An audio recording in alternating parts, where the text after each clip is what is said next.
Good.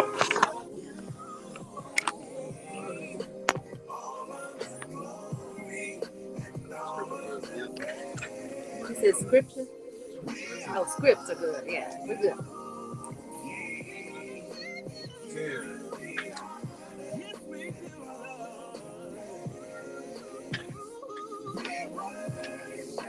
Five, five, four, three, two, one. It is Tell Me Something Good or Terrific Tuesday, and today is a gift and a blessing from God to you. Enjoy your Tuesday and have a wonderful week, everybody. Let everything you do be done in love. It's your girl, Tamara Fair, on the air, and I'm proudly posted in the studio with the Brunch Bunch. What's up, y'all? Woo-hoo! You know what? This week started out pretty good, right? Mm-hmm. Especially since the weekend was so crazy. You know, I just got a message to the people who broke into the daycare center. Oh, no good is going to come to you until you do right by the kids. Mm-hmm. There's a special place for you, and guess what? It's already been. Your name is already on the door. All you got to do is walk on in. But you know what? We are believers. We are Christians, and we are forgivers. So I forgive you. Don't mean I'm going to forget, but I definitely forgive you. Y'all, we got a great show for you today. Of course, we always got great guests with bringing great resources so it can level you up, because it's always our aim to send you back better than you came. And today we intend to do our job. Y'all, stay tuned. Keep it locked right here on the Brunch Bunch. Hello, my name is Tia Ford. LaShawn K. Ford is my father, and he is running for Congress. Yep. My dad is a fighter, a visionary, a man who has never stopped believing in the power of the people. Growing up, I always noticed the bond between my dad and Congressman Danny K. Davis. Mm-hmm. To me, they always been two peas in a pod. Cut from the same cloth, committed to the same mission. Yes. Yeah. So today, I'm not surprised that the Congressman is here and endorsing him for Congress. What church is that? He's probably been there already. Opportunity.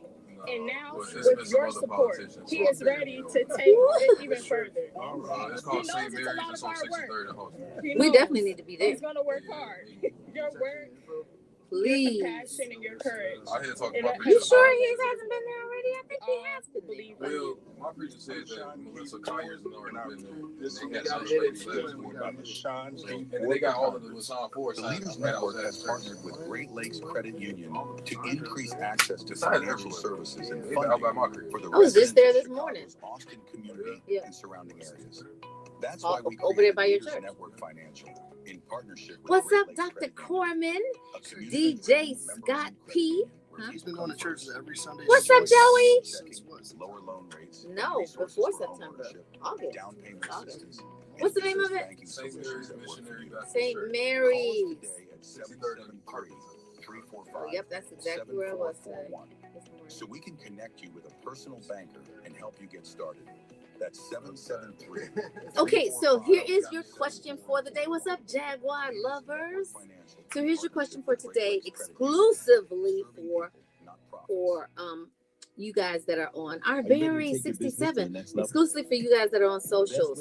If you had and could vote for a president that wasn't running, who would you vote for? It don't have to be somebody that's known. It don't have to be a politician. Who do you think could actually lead this country into the prosperity that it once had, and we could restore it? Put the name in the chat. I want to hear about it. Will you say, stumped? Are you serious? Think about it. No, they got to be alive, too. I'm glad he said that. What's up, Dodie Don? No, we're not on fictional time. They got to be alive. Fabulous. You crazy. These people are nuts. Cooked? No.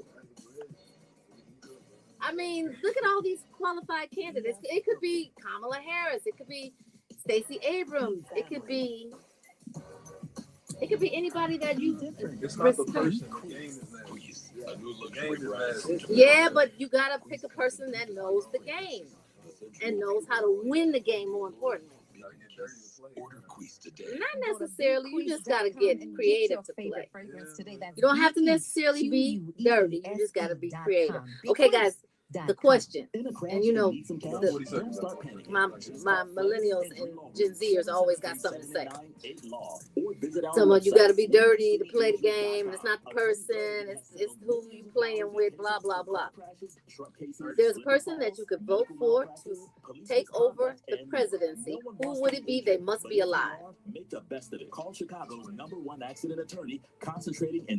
could be Hillary Clinton. It could be anybody that you think.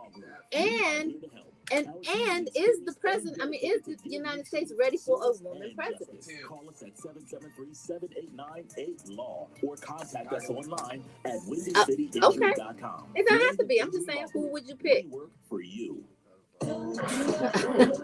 Something's wrong with them.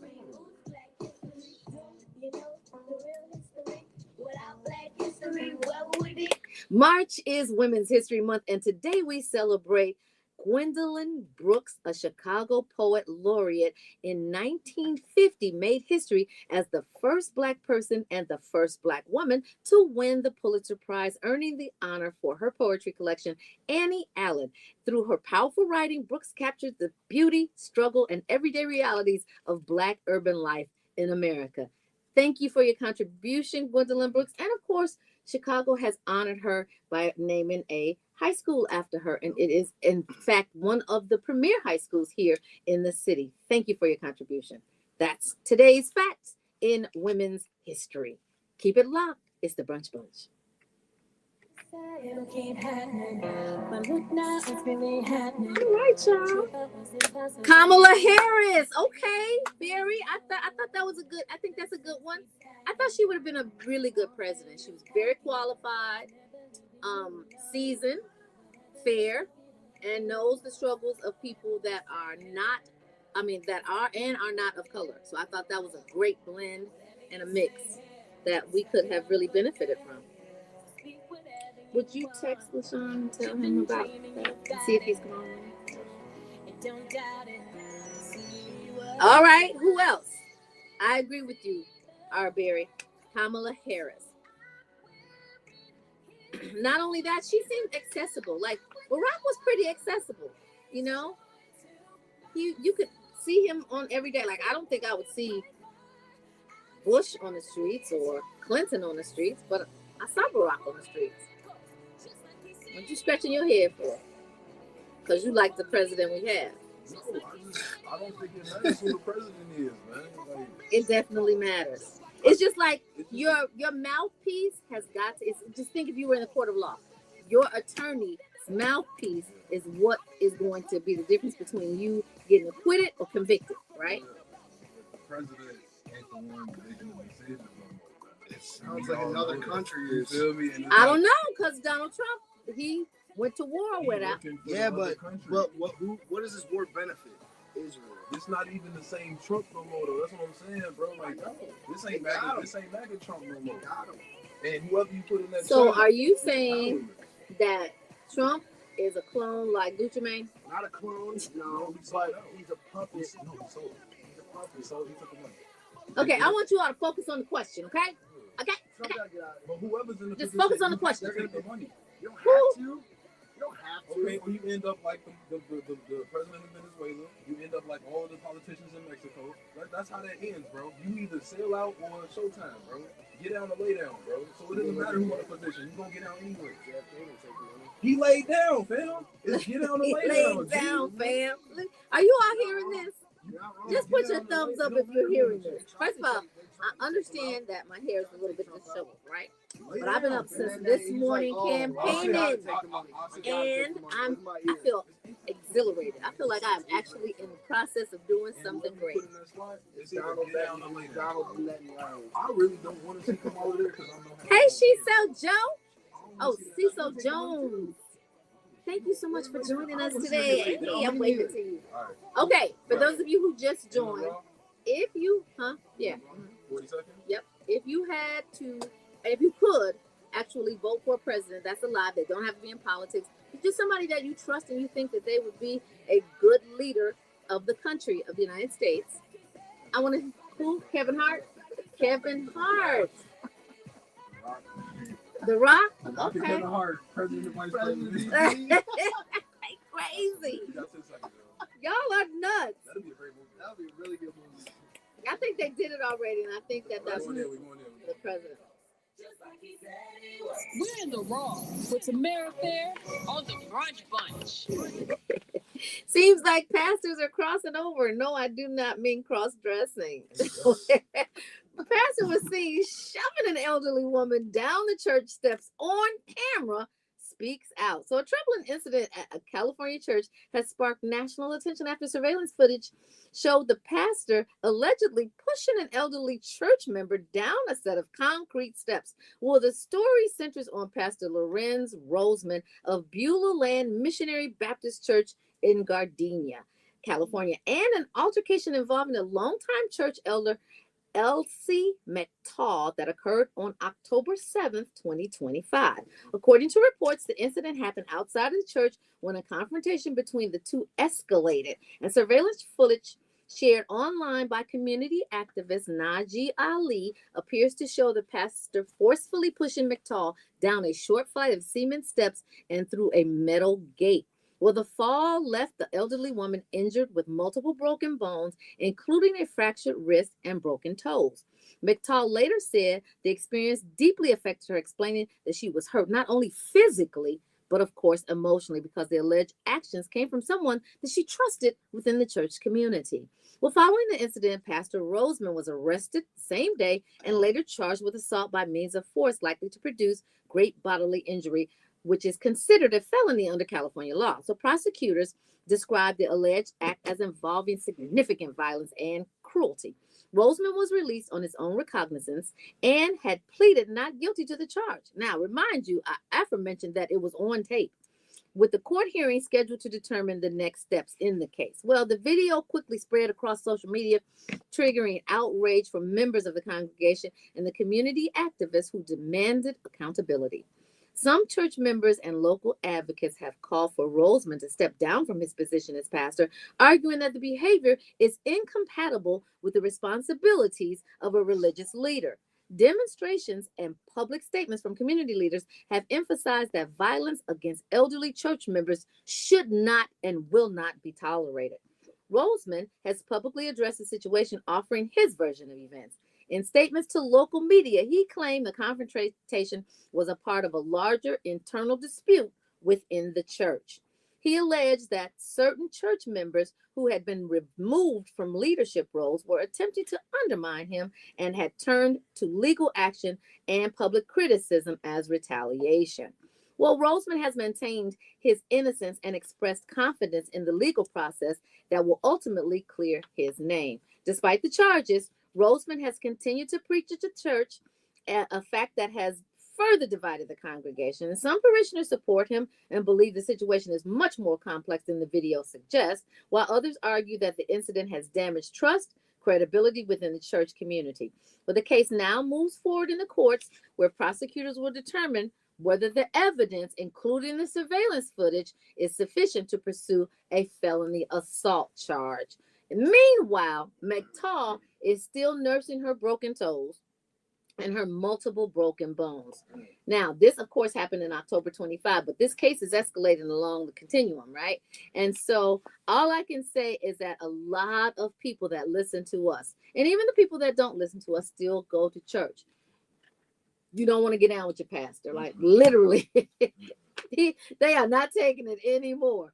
Like, and the lady was elderly. I would be interested in knowing how old she was, but for her bones to break that fast, she must have been up in age, because the brittleness would have attributed to all of those multiple fractures and breaks, right?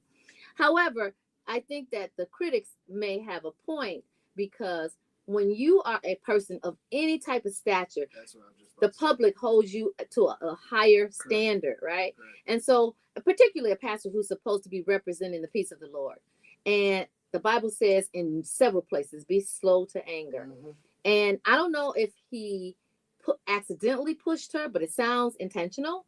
I don't know what the circumstances were, and we will find out. But irrespective, apologize, own up to it, go ahead and be a part of her healing process, particularly if that's your pastoral role. Now, if that was a parishioner that had fell ill, the church, the pastor, and all of the people that go and visit the sick would have been Johnny on the spot. But because this is a riff. Now, what's amazing to me, though, is he's still preaching. Mm-hmm. In a cancel culture like we live in now, he's still preaching. And we're going to pray for him. And we're going to pray for him. Because a lot of these elderly women that come to church, they do have grandsons. And these grandsons will come see you. You know what I mean? Pull up. I'm just saying, my grandmother goes to church. And, you know, any preachers out there, I wish you would try it, you know? Yeah. I wish you would. You know what? I wish you would. So I'm actually looking at the video right now.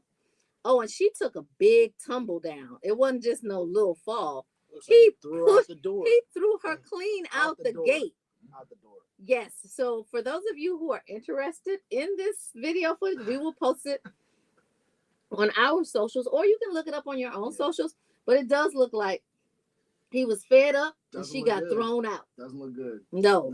It's definitely like now where the problem is though, it doesn't really show his face. Correct. So he could say that it wasn't him, but I think that there would be witnesses that would definitely contra that. Somebody that's ahead. I mean, he pushed her clean off the steps and out the gate, and the wrought iron gate in and of itself was also extremely heavy. That's literally the reason that I go to church, is because I have this fantasy or imagination of somebody coming into church and doing harm to my mom or my grandmother. That's why you go to church. That's 100. That's probably 75% of the reason. I'm so glad I listened to you in full, because when you first started talking about it, I thought that the reason you went to church was so that you could push old ladies out of church and out the gate. I mean, if that's what Just it takes, a little, that's what it takes. just a little bit of humor. We definitely need some levity after seeing that. You guys, beware of your church, okay? Beware. I'm not saying all of them, but just keep your head on the swivel, y'all. But don't put that dial on the swivel, because we'll be right back, y'all. It's Inspiration 1390.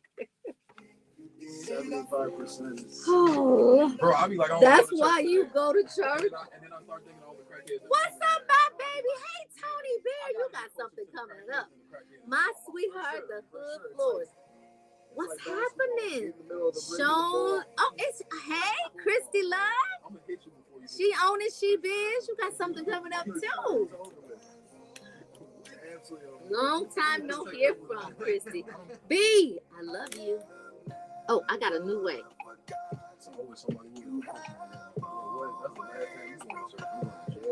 What? Somebody pushed my grandmama down some stairs. Bro, you not walking. Going to jail. Well, she was by herself. That video shows she was by herself. Whatever she tells me is whatever happens. That's just no corroboration needed.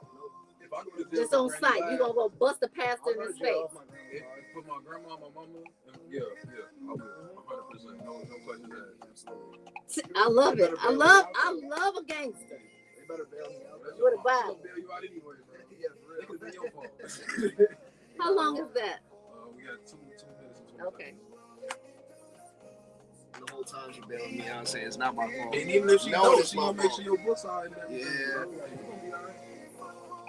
So you have resolved yourself to go into jail and making sure that your books are stacked. For my mom and my sister, I am perfectly fine. Make sure there's money on my books. But for my mom and my sister, not for nobody else, bro. No, it's yeah, mom and sister. And my grandma. That's so sweet. DJ B-Lo. I love you too, Byron. I love you, love you, love you. DJ B-Lo.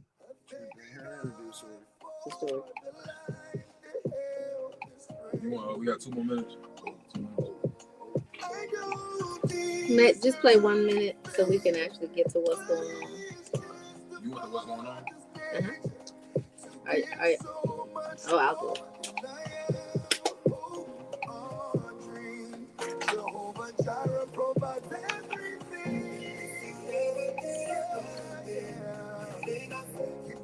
All right, guys, don't forget your question. I love you too, DJ B-Lo. Don't forget your question. This is your exclusive social media question. If, in fact, you could elect your own president, who would it be? They have to be alive. Does not have to be anybody running. They don't have to be in politics. Somebody that you trust, that you think could lead America back to being America again. 15. You just don't know. I'm going to go with the Kamala. I would re-elect Obama, though. Yeah, I would definitely reelect Obama. I don't want to see him get laid down, bro. We live in a different world, bro. It's nasty right now, bro. Well, Insane action. this is just fantasy, guys. This is not. Every president from now on is gonna have to worry about assassination. Every president that's ever been elected has to worry about assassination. But different. It's the blue and whites right now, bro. They in charge right now. What's the blue and white? Ice. 5 stars. What's that? Oh, I thought you were talking about the GDs. I mean, or the BDs. Whoever got the 5 stars. I already know we about to go in. Wow. Man, we just about to play. Where's the action, Jackson? I'll tell you what's going on. So speaking of action, Jackson, he is still grieving as expected. And I am excited that he got a chance to get away. So I definitely want you guys to send your healing prayers out to Action Jackson. He got away, and nobody was chasing him. He just got out of the city so that he could recoup, reset, and he will be back next week. So what's going on is I was actually driving yesterday, and I saw a gentleman rolling a taco cart in the street, and I was like, I haven't seen that in a minute since Ice been here. Maybe he knows something that I don't, and come to find out he did, because there's no sign of Ice surge in Chicago this spring despite past warnings. The Chicago Sun-Times Watchdogs reports examines concern that the Trump administration might launch another large immigration enforcement operation in Chicago, similar to last year's controversial Operation Midway Blitz. In the meantime, everybody's kind of relaxed, but I'm putting you on alert, right? So that earlier campaign brought hundreds of federal agents into Chicago area to conduct immigration arrests, creating fear and protest in immigrant communities, while sparking legal challenges from civil rights groups and local officials. And it wasn't just the people that he said he was going to target, which was the most inhumane criminals that had crossed the border. It was one of our very own father who was legal, not illegal, legal. He had his papers. They shipped him off.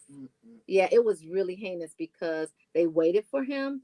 Footage from the video cams and the body cams show that they waited for him. He came home from work. This is a hardworking family man. Came home from work. They scooped him up, took him over to Belleville, Broadview, wherever that detention center is, and then shipped him out of town. And he has not been back since. So in late 2025, the U.S. Border Patrol Commander Gregory Bovino, one of the key figures behind the aggressive enforcement strategy, warned the federal immigration operations in Chicago could return on a larger scale. Well, the original blitz involved coordinated actions by multiple federal agencies, including ICE and Border Patrol, and stated goal of arresting undocumented immigrants who had criminal records, as we aforementioned. So, however, the operation quickly became controversial, with critics accusing federal agents of heavy-handed tactics targeting border immigrant communities rather than focusing solely on serious offenders. If you remember, we reported several months ago that Border Patrol ICE agents had a collective effort, went into daycare centers and pulled teachers out of the daycare centers, irrespective of the fact that the children were watching and the other teachers were helplessly on the sidelines. Well, despite those warnings, the anticipated surge of enforcement in the early 2026 had not materialized at the time of the report. Federal agents had not returned to the streets of Chicago in the same large numbers because they went to Minnesota, remember? And they feared the wave of arrests had yet to occur. Well, several developments may have contributed to that pause. One major change was political upheaval within the federal government. President Donald Trump fired Homeland Security Secretary Kristi Noem, who had overseen aspects of the immigration crackdown. I'm laughing because I saw a response to that on social media, and it was like, bye, Kristi. And so since the immigration crackdown, that created an uncertainty about the direction of enforcement strategies moving forward. So the earlier operation left a significant legal and political legacy. Dozens of people were arrested during protest connections to the raids, and many of those cases later collapsed in court, meaning that they put those people through trauma all for nothing, Well, raising questions. Two protesters They too. certainly did. Killing protest. You can't take that back. No, you can't bring them back and you can't take them back. And all of that was done on camera for the world to watch. Legal advocates also argued that the aggressive enforcement tactics were designed not only to arrest undocumented immigrants, but to intimidate immigrant communities and discourage public protests. It did exactly the opposite. Meanwhile, Chicago leaders have remained strongly opposed to the federal approach. The city and state have defended sanctuary policies and criticized what they describe as militarized immigration enforcement within urban neighborhoods. Well, community organizations have continued to organize legal support networks, hotlines, and know your rights campaigns to help residents respond if federal immigrants agents return to Chicago. For now, the anticipated spring crackdown, spring is right up the street, but it hasn't happened yet, offering a temporary reprieve for many Chicago immigrant families. But the report notes that uncertainty remains since the federal government still has the authority and infrastructure to launch similar conflict between local governments that aim to protect immigrant communities and federal administration committed to expanding deportation efforts. So I say to my brother who I saw pushing the cart, keep your head on a swivel. In fact, put some cameras on your cart and only go in neighborhoods that you know that you're familiar with so you can get a quick exit and leave your cart. Save yourselves. Now we're at war, though. Now I feel like they should be focusing on that instead of terrorizing our own citizens. Well, I mean, that would be logic, but I don't know this right? administration actually follows logic, because Chicago, yeah, we have our problems, but we're one of the biggest cities in the nation. And whenever you have an amassed amount of people, you're going to have an accelerated amount of issues. But it wasn't anything that we weren't handling. As you can see, the statistics, crime has gone down, statistically speaking. Now, for victims, quite a bit, quantumly, actually. And so a lot of times people are just looking at murder rates, but there are other crimes, particularly like robberies, and robberies have been historically up, and that's over the past 20 years, but they're down now. And even though we have been a victim of being robbed, it's still not as escalated as it has been. So I think that Chicago was on a right trend, and I don't see where ICE and the federal agents that came in here to restore, and I put that in air quotes, to restore peace, actually accomplish what their ultimate goal was. In fact, I think they did disrupt the status quo. Absolutely. Yeah. So I think that we have to keep on watching out. But you know what? If you see somebody with 3 initials on their coat or on the back of their jacket, run! But don't run away from us, y'all. We got our guests coming up. All you got to do is stay tuned to the Brunch Bunch. What's up, Anciato? I appreciate you guys coming in. Thank you so much. Woo. Okay. But you gotta keep moving. I know it. Is that Tamala Man? But it's not too much for you. She looks great. She lost a ton of weight.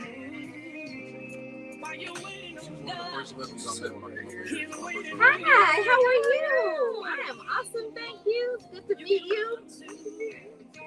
Thank you so much for coming. Thank you for having me. It's Temple Man, the gospel Jew stuff. Yep.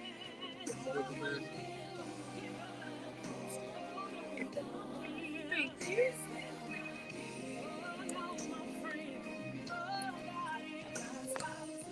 So you are a candidate for judge, honey. I am. That's awesome. And you are an attorney now, right? Yes, at the Cook County Public Defender's Office. I'm a homicide task force attorney. Yes, you have. We've had judges. You probably never met a judge this young and pretty, but it didn't resonate with you. You're a homicide task force judge? Homicide task force attorney. Attorney, that's what I meant. Yes. And you work for Cook County? Yes, Cook County Public Defender's Office. Public defender. Yeah, so I definitely wanted to put this homicide task force. That's heavy, that's big. girl. What school did you go to? What law school? I went to DePaul for law school, and I went to Howard University for undergrad. You know? Ain't you? Hold on, I have a video that is so funny, real quick, because my baby, we are always talking about Howard, like.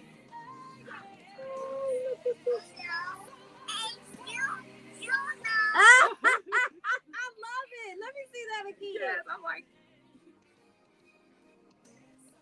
that's your twin. That's my mini.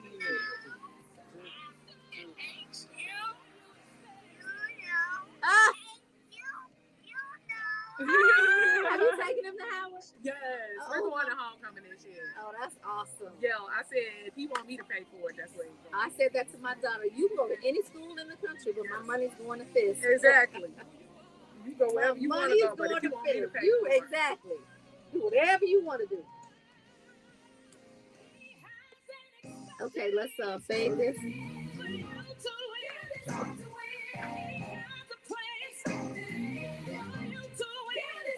Five, 4, 3, 2.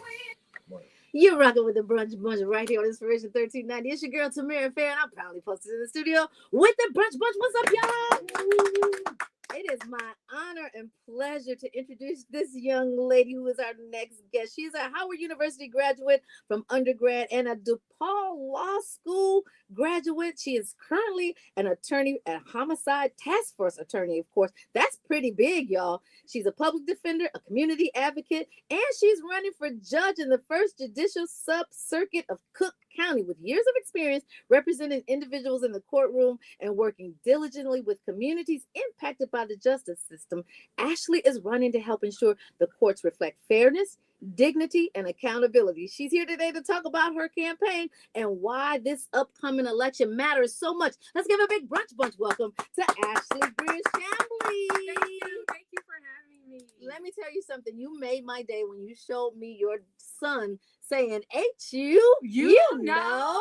You know, the Bible says, bring your child up in the way that you want him to go, and he will not veer. So you are doing the right thing. And I resonate with you saying, he can go to any school he wants to, but my money's going to Howard. Yes, it is. Yes, because HBCUs have been widely underrated. But then when you see the people that it produces, you got to take a second look, right? That is so true. So Howard University changed my entire life. Just a quick bit about me. First person in my family to go to college, first person to go to law school, raised by my grandmother. And I was bounced around from different households. But when I went to Howard University and I got to see how amazing all those Black people were, there were like dignitaries, there were diplomats from other countries, there were people working down on Capitol Hill. I got to see all these Black doctors, and you just saw the best of Black people.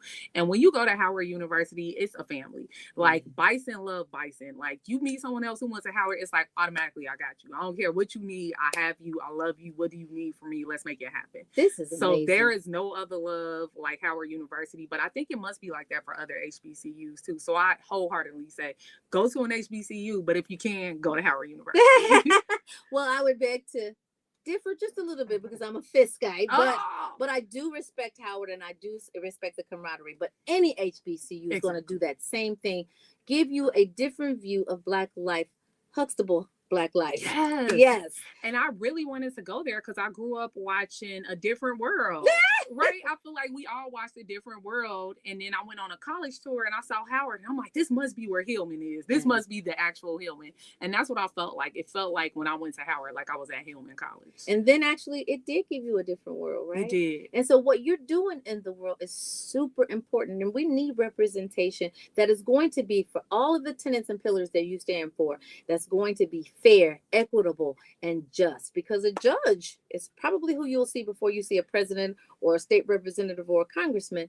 And it might be good, it might be bad, but you definitely want whatever the side that you're on, you want it to be fair, right? That is so true. That is so true. You will see a judge before you see probably any other elected official, and you don't have to be in trouble to see a judge. Let's say that someone in your family passes away and they leave small children. Now you have to go to probate court to make sure that you get guardianship of those children. Or they die intestate. Exactly. And now you have to go and work out where the property or the home or grandma's house or whoever's house, where that's going to go. though, because you have so many people who are not taking care of their finances after we leave. Mhm. So I always say, make sure your affairs are in order. I'm glad that you mentioned that, because we preach that on the Brunch Bunch, that, you know, we typically, when we're going into the polls and we're going into the voting booth, we just pick whatever judge sounds familiar, right? Yes. And I don't mean familiar because you know anything about them, but because you have heard Johnson, the last name Johnson or Jackson, you just go ahead and check it. But we encourage people to do their due diligence about the judges, because again, that's probably the most prominent person that you're going to see in your lifetime. That is so true. And so I'm a Cook County public defender. Again, like you said, homicide task force attorney. So what that means is I'm in court regularly. You cannot be a public defender and not go to court every single day. It's just that job just does not exist in our office. And so I'm in court every day. So I see how the court system directly affects us as a people and directly affects our communities.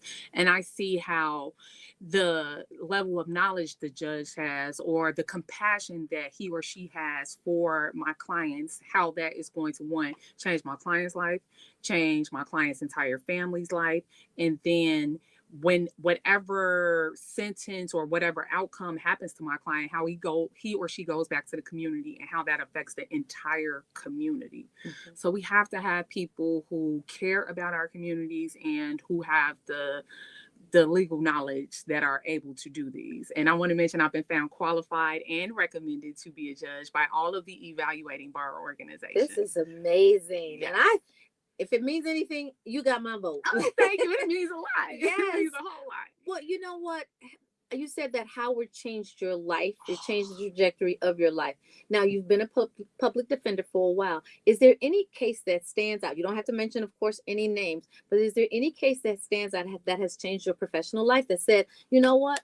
I don't want to continue to just be a public defender. Not that that's just, because that's arduous work. I look at the Lincoln Lawyer all the time, and I'm like, I know this is a depiction of the artist depicting real life, but is there any one case that said, I need to take this higher and I need to be on a judgeship level? So yes, when I say Howard changed the trajectory of my life, I didn't go to school originally to become a lawyer. That was not what I wanted to do. I went for computer graphics and animation. I wanted to actually do special effects in movies. But in 2005, I was home and I was at my cousin's house, and the Chicago Police Department kicked down the door of the house I was in. They were at the wrong house, and they called us NIGGERS, because there might be kids listening, and animals, and they put guns to the backs of our heads, and they beat one of my relatives so badly he was hospitalized, and then they charged him with aggravated battery to a peace officer, and we had to go to court. And I remember the attorney telling me, you know, you people don't usually come to court because don't come to court because you have criminal histories and people don't believe you. I'm like, I have a 4.0 GPA. And me and my friends who were also in the house are all here to testify on my cousin's behalf because we all go to Howard University and I'm on the dean's list. So that changed my entire trajectory. I went back to Howard and I changed my major, and I decided that I wanted to do criminal defense work ever since. So yes, I am a public defender, but I chose that because I saw how our people were being treated and I decided I had to do something to change it. So that's why I'm a public defender. If I could be a public defender for free, I would stay a public defender for free. But I have a 2-year-old and I cannot do it for free. But that's not the only thing I do. I also teach a Know Your Rights series because I never want anybody to feel as helpless as I did. I remember crying and thinking I was going to die and I was going to end up on the news. That my grandmother was going to see my face on the news, just another Black girl killed in whatever it was going to be. And it completely changed my life, and it completely made me decide that I want to never feel this way again, and I want to have the power to protect others from feeling this way. So that is why I do what I do. And then I became a public defender, and I got into court, and I saw that I wanted to protect more people, so I decided to run for judge. Well, thank God that you did, and thank God that nothing happened to you that made you lose your life. Actually, it made you find your calling. It really did. It really did. It really changed my life. I said, I don't know who I would have been but for that. So, and you know, a lot of other people who you've defended, who probably saying the same thing. If not be it for Ashley being the kind of advocate that she was for me in my case, I would have had a different trajectory as well. You know what? Thank you for saying that. I do have clients who come back and give me cards and say thank you. They say, I've never had a public defender fight for me as hard as you did. Wow. You really like changed my life. And that is another reason why I say I would do it for free, because when you get those real results, it just makes you say, you know what, it's hard, because it is hard being a Black woman public defender. It can be traumatizing sometimes. But when you hear people say that to you, it'll make you keep going. I'm like, how can I quit? How can I quit when we all deserve the finest of representation? And I will tell you this, I think that public defender's office has some of the best lawyers you will ever see. We have trial attorneys who are on trial regularly. We had a judge gone, he is now retired. That man would do a jury trial 3 times a week. And if you were assigned to that courtroom, you were on trial 3 times a week. I was in front of Judge James Lynn, and I would be doing a motion, starting a jury trial, starting a bench trial, like constant litigation.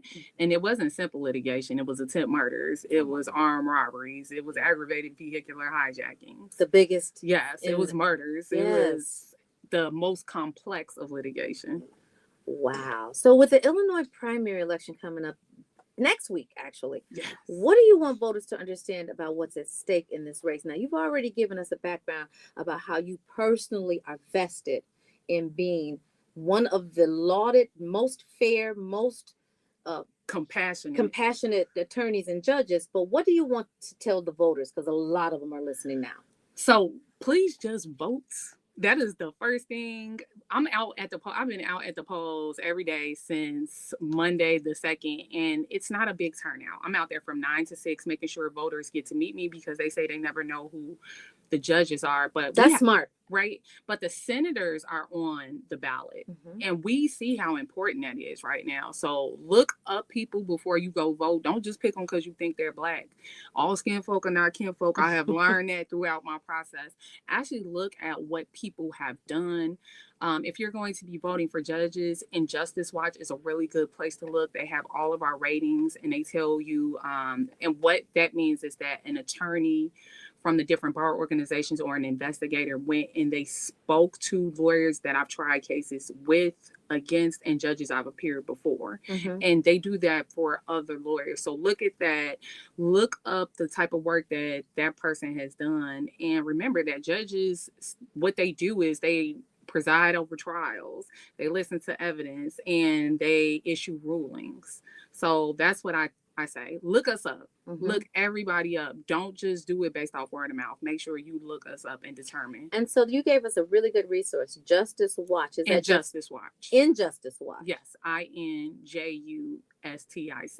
And is that .com, .org? I think it's .com. .com. Perfect. Because you know what? We always encourage our listeners to look up the judges, because we know how important the judges race is, but we did not have that resource. Yes, so look that up. And WTTW also released something too. It's .org. Oh, it's .org. Yep. Okay. We got the best looker-uppers up in here. They're fast too. So that's injusticewatch.org. So now, how many people are in your race? 3.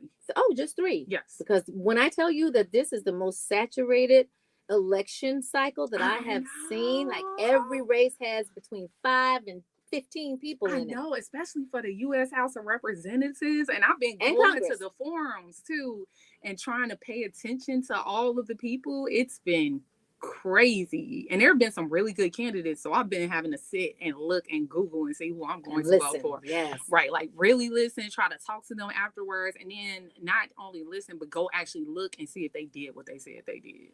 So the first judicial sub-circuit of Cook County, what does that cover? That covers from 103rd all the way north to Randolph. Actually, we are in the first judicial sub-circuit right now. And it's the east side of Chicago. So it goes to State in the northern part, but then it cuts further east. So it's like Bronzeville, it's Hyde Park, it is Jackson Park Highlands, it's South Shore, it's Chatham, it's Avalon Park, it's the Pullman area. So basically the southeast side of Chicago. I would say it goes a little bit west of Halsted. It covers a big ground. Yes, it does. And a lot of that are communities that look like us. Yes, it is. Yes. It's 77% African American. Okay. You know what? I love the fact that you are at the polls. I've never seen a judge at the polls ever in my entire, and I've voted in every single race. I've never seen a judge at the polls. Really? You can usually catch me down on 43rd and Cottage Grove. I move around to a lot of different locations, but that is the one that I have been at for the last few days. And then I make sure that all my people who are volunteering and working for me have food and all the things, and they have literature. Then I go stand back on 43rd and Cottage. This is amazing. And then occasionally my husband and my son come give me encouragement and say, keep going, mommy. Well, let me tell you something. If that son of yours goes to any polling place, they're all going to vote for you. If you guys got to see him, HU, you know, he's like 3. Yes. So if elected, what would be your guiding principles or philosophy when making decisions that affect people's lives? That every case is individual, to not let outside noise dictate how I am going to rule on your case. Everyone deserves a fair look. You know, especially now because of social media, people always have a preconceived notion of what they think you should do on the case.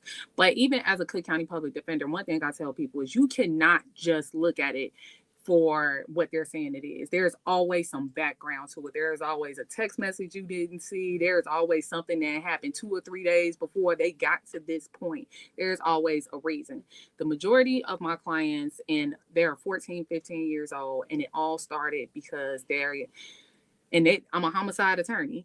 It all started because their parents weren't in their lives. They were being raised by their grandmothers. It's like 8 or 9 of them in the house. So what I'm going to do is look at each case on a case-by-case basis and make sure I make the best decision for that person, and also take into consideration how is it going to affect the community and how will it make the community better, and what is the proper sentencing. Yes, because we've been getting over sentenced historically. Yes, we have. Yes. And when you compare apples to apples or oranges to oranges, it is not so unfair. Yes, it is. Yes. It is not. So finally, how can voters learn more about your campaign and stay engaged leading up to Election Day, which is next week? Aside from going and visiting you on 43rd and Cottage Grove, where can they find you on your socials? They can find me at Ashley Greer Shambly for Judge.com. They can find me at Ashley for Judge on TikTok. They can find me at Ashley Greer Shambly for Judge on Instagram and on Facebook. This is amazing. I was almost speechless listening to your story, but you have turned your story into your glory. And when I tell you that I am so proud of you, thank you, and I wish you the best of luck. The next time you come here, I want to say Judge Ashley Greer Shambly is in the building, Yay, y'all. So what's your punch number? My punch number is 143, Justice with Ashley. Justice with Ashley. Ashley, thank you so much for coming. We truly do appreciate you. Thank you. Y'all punch 143 and go and look her up. She's inviting you into her life. She's already shared so much personal information. Ashley Greer Shambly for Judge, First Judicial Sub-Circuit of Cook County. I think you can't go wrong with this one, y'all. In the meantime, in between time, it's time for us to get up out of here, right, Adam? Get up out of here. We got some campaigning to do today too.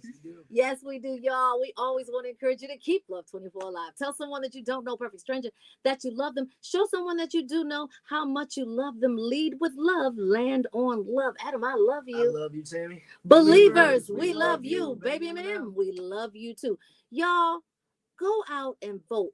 Early voting started March the 2nd. It's no line, no wait. So if you are like not going to vote because you think it's going to be so many people, now is the time. No traffic, no line, no wait, no people bothering you.